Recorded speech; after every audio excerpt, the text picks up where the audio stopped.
Bismillahirrahmanirrahim. Bapak-bapak rahimakumullah. Berikutnya di sesi kedua ini kita akan lanjutkan pembacaan buku dari Adab Harian Muslim Teladan karya Syekh Abdul Hamid bin Abdurrahman As-Suhaibani. Yakni kita sekarang masuk ke adab-adab ketika safar. Ini kita masih berada di bab tentang adab-adab safar. Yang pertama, bapak-bapak rahimakumullah, adab ketika safar, yakni menaiki kendaraan dan mengucapkan doa safar. Ini Rasulullah Shallallahu Alaihi Wasallam biasanya kalau mau safar nih, berangkat dari rumah, beliau naik kendaraan, beliau baca Allahu Akbar, Allahu Akbar, Allahu Akbar. Berapa kali? 3 kali. Jadi masuk mobil, pas udah dipanasin nih, maksudnya tinggal jalan nih. Ya Allahu Akbar, Allahu Akbar, Allahu Akbar. 3 kali. Masuk udah di dalam kan? Iya, udah di mobil, atau udah di atas motor, atau sudah di namanya kalau misalkan berangkat dari rumah juga kan naik pesawat juga, naik mobil juga, naik Grab atau apa, atau dianterin orang Nah dari situ kita sudah doa. Lalu membaca doa, ini bacanya panjang bapak-bapak Subhanalladzi sakhkhara lana hadza wa ma kunna lahu muqrinin wa inna ila rabbina lamunqalibun. Allahumma inna nas'aluka fi safarina hadzal birra wat taqwa wa minal amali ma tarda. Allahumma hawwin 'alaina safarina hadza wa tuwi 'anna bu'dah. Allahumma antas sahibu fis safar wal khalifatu fil ahl. Allahumma inni a'udzu bika min wa'tha'is safar wa kabbatil manzar wa su'il munqalab fil mali wal ahl. Ini doanya panjang tapi bisa juga kita berdoa dengan doa yang ma'ruf tadi, ini subhanalladzi sakhkhara lana hadza wa ma kunna lahu muqrinin wa inna ila rabbina lamunqalibun. Atau membaca doa dulu yang pernah saya ajarkan, doa keluar rumah, bismillahi tawakkaltu 'alallahi la haula wala quwwata illa billah. Atau doa Allahumma inni a'udzubika an adilla au udalla au azilla au uzalla au azlim au uzlam au ajhal au yujhala alai. Nah ini dibaca. Atau kalau misalkan bapak-bapak belum hafal doanya, maka bisa saya bacakan artinya, minimal bisa kita berlindung dari apa-apa yang kita bisa petik. Rasulullah Shallallahu Alaihi Wasallam berdoa yang artinya, Maha Suci Rob yang menundukkan kendaraan ini untuk kami, sedangkan sebelumnya kami tidak mampu, dan sesungguhnya kami akan kembali kepada Rob kami, yaitu hari kiamat nanti. Ya Allah, sesungguhnya kami mohon kebaikan dan ketakwaan dalam perjalanan ini. Kami memohon perbuatan yang membuatmu ridho. Ya Allah, mudahkanlah perjalanan kami ini dan dekatkanlah jaraknya bagi kami. Masya Allah, walaupun sejauh apapun kita minta sama Allah didekatkan. Ya Allah, Engkaulah teman dalam perjalanan dan yang mengurus keluargaku. Ya Allah, sesungguhnya aku berlindung kepadamu dari kelelahan dalam bepergian, pemandangan yang menyedihkan, dan perubahan yang jelek dalam harta dan keluarga. Bapak-bapak rahimakumullah, ini memang kalau misalkan kita lagi safar, kadang ada kecelakaan, kita lihat apapun itu, atau bahkan lagi berangkat ke kantor aja kadang-kadang ada kecelakaan, kita lihat.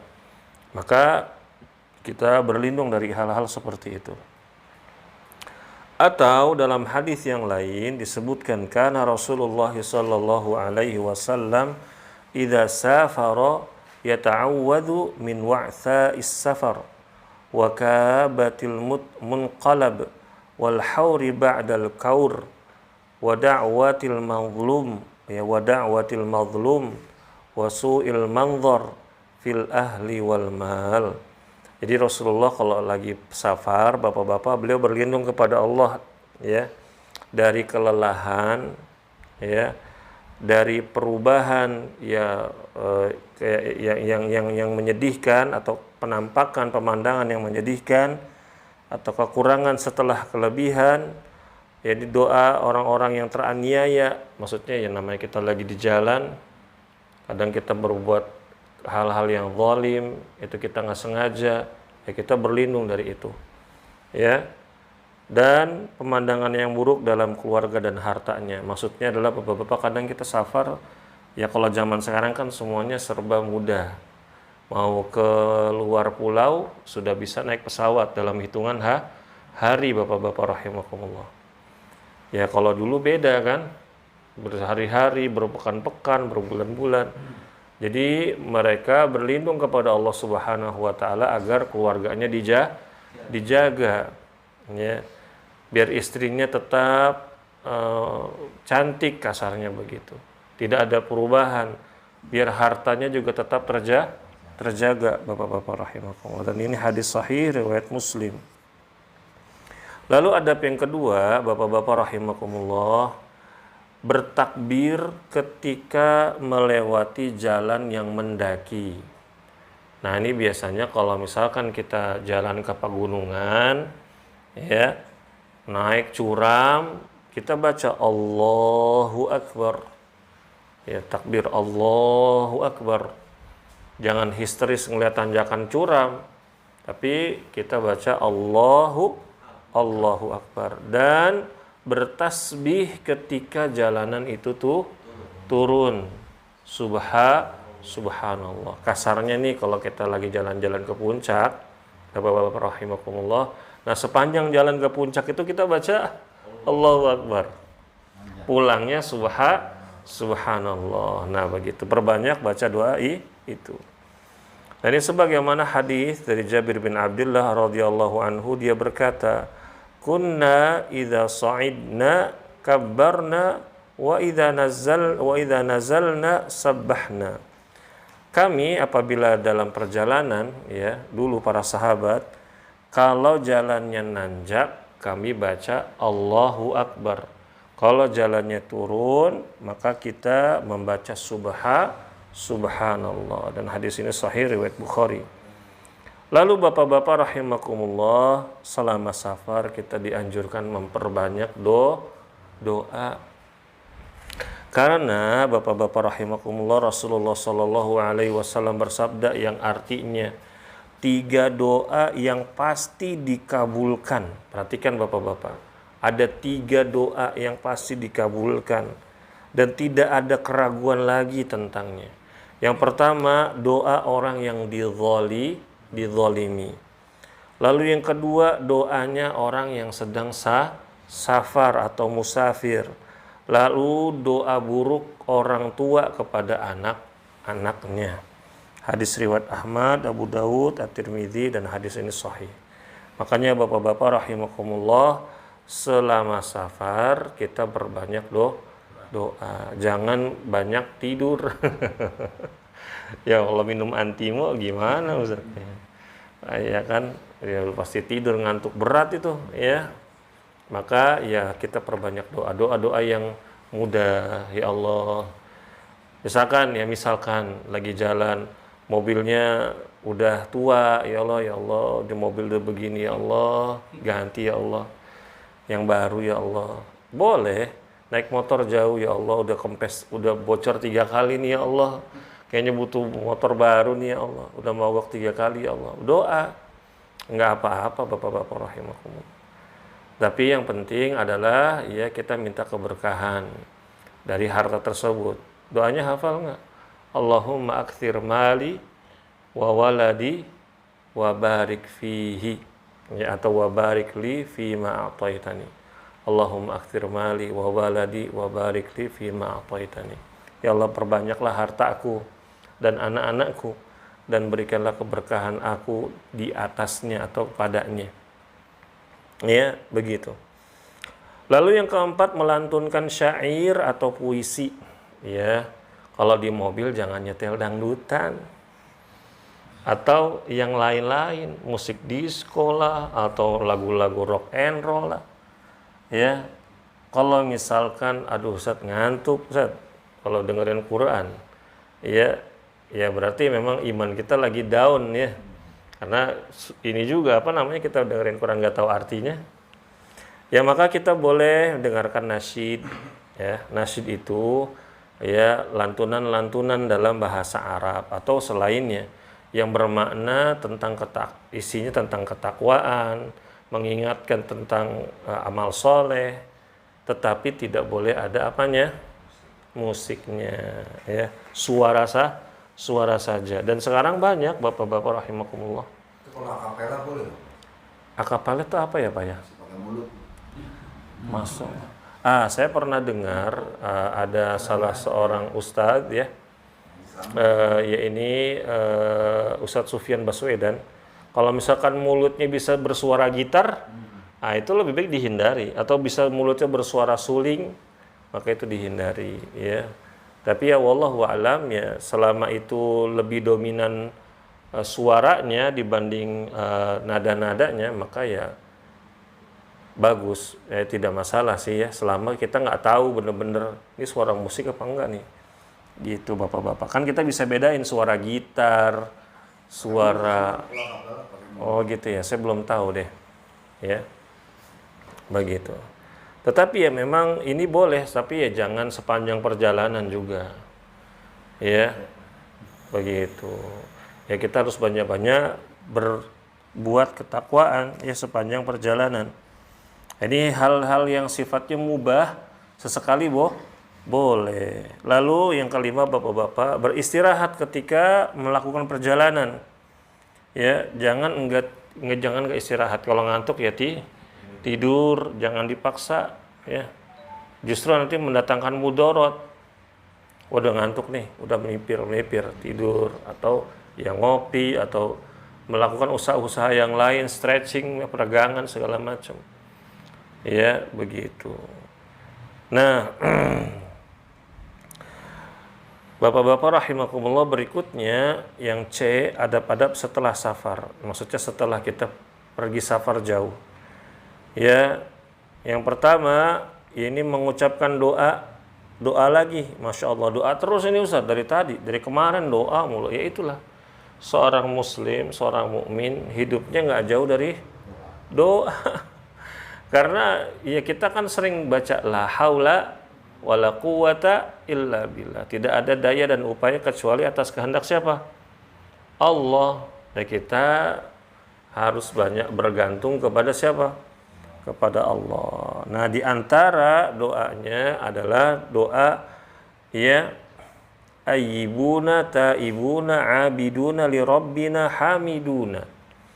Kami kembali dengan bertaubat, tetap beribadah dan selalu memuji kepada Rabb kami. Ya. Lalu apabila kembali dari bepergian dan melewati bukit atau tempat yang luas atau yang bagus, bapak-bapak rahimakumullah, kita lihat pemandangan bagus, maka kita bertakbir 3 kali. Allahu Akbar, Allahu Akbar, Allahu Akbar. Jadi jangan Masya Allah, Masya Allah, Masya Allah mulu. Ya, tapi kita harus, itu kan menakjubkan. Ya kita bilang Allahu Akbar, Masya Allah, Allahu Akbar, Allahu Akbar. Ya begitu. Agar iman kita ketika melihat pemandangan tersebut semakin bertambah. Lalu tambahkan doa la ilaha illallah wahdahu la syarikalah lahul mulku wa lahul hamdu wa huwa ala kulli syai'in qadir. Nah, tadi ditambah lagi ya, ayyibuna taibuna abiduna sajiduna li rabbina hamidun. Sadaqallahu wa'dah wa nasara 'abdah wa hazamal ahzaba wahdah. Waduh, kayak takbiran Ustaz. Ini ya boleh saja dibaca ya. Itu artinya tidak ada Tuhan yang berhak diibadahi melainkan Allah yang Maha Esa. Tidak sekutu baginya dan baginya kerajaan serta segala pujian. Dialah yang Maha Kuasa atas segala sesuatu. Kami kembali, maksudnya pulang ke rumah dengan keadaan bertaubat. Ya. tetap beribadah dan bersujud serta membenarkan janjinya, menolong para hambanya dan menghancurkan segala musuh dengan kemahaesaannya. Nah, begitu Bapak-bapak rahimakumullah. Lalu yang kedua, memberi kabar kepada keluarga, ya. Memberi kabar kepada keluarga, nih, saya dalam perjalanan pulang, ya. Mau dimasakin apa, ya pesan dari situ, pengen makan ini nih, bilang sama istri, ya. Tapi biasanya istri kita yang nanya, bawa apaan? Iya, begitu Bapak-bapak rahimakumullah, ya. Biar apa Bapak-bapak, ya kalau zaman dulu itu orang safar nggak boleh pulang di malam hari. Kenapa? Karena biar istrinya tuh pada dandan. Ya namanya zaman dulu kan pergi tuh berbulan-bulan Pak ya. Namanya suami jauh dari istri, LDR, kalau kata orang sekarang mah apa LDR Pak? Long distance relationship. Masya Allah. Ya hubungan jarak jauh. Bukan rudal doang berarti ya. Tapi hubungan juga ya. Begitu Bapak, agar bisa berdandan. Apalagi yang tugasnya seperti misalkan pergi ke tempat penambangan berbulan-bulan kan di sana ya, pulang kabarin biar istrinya dandan ya. Tentu Bapak-bapak paham maksudnya ya, begitu. Lalu Bapak-bapak ya disunnahkan kita itu sholat 2 rakaat di masjid sebelum pulang ke rumah. Ya kita sholat dulu 2 rakaat. Ya, inna Nabiyya sallallahu alaihi wasallam kana idza qadima min safarid duhan dakhala al-masjid fa shalla rakataini qabla an yajlis. Sesungguhnya apabila Nabi sallallahu alaihi wasallam pulang dari perjalanan dan masuk waktu duha, maka beliau sholat di masjid 2 rakaat sebelum duduk. Ya, hadis riwayat Bukhari dan Muslim. Nah, inilah Bapak-bapak rahimakumullah. Jadi inilah perbuatan Nabi kita sallallahu alaihi wasallam yang apabila kita contoh beliau, maka kita ini akan mendapatkan pahala yang besar. Apalagi tadi adab-adab tadi ini termasuk sunnah-sunnah yang sudah mulai hilang. Jadi kalau misalkan pulang dari safar ke masjid dulu, ya, tapi kalau masjid sekarang dikunci, iya, susah. Mau ke masjid dulu dikunci masjidnya, ya begitu. Ya kalau zaman dulu enggak kan, ya atau di masjid-masjid tertentu ya enggak. Ya, tapi ini ya sunnah saja. Ya kalau capek ya langsung pulang ke rumah tidak apa-apa. Ini saja Bapak-bapak rahimakumullah. Insya Allah pekan depan kita masuk ke bab baru, ya ini adab-adab mengucapkan salam. Semoga bermanfaat. Subhanakallahumma wa bihamdika asyhadu an la ilaha illa anta astaghfiruka wa atubu ilaik. Wassalamualaikum warahmatullahi wabarakatuh.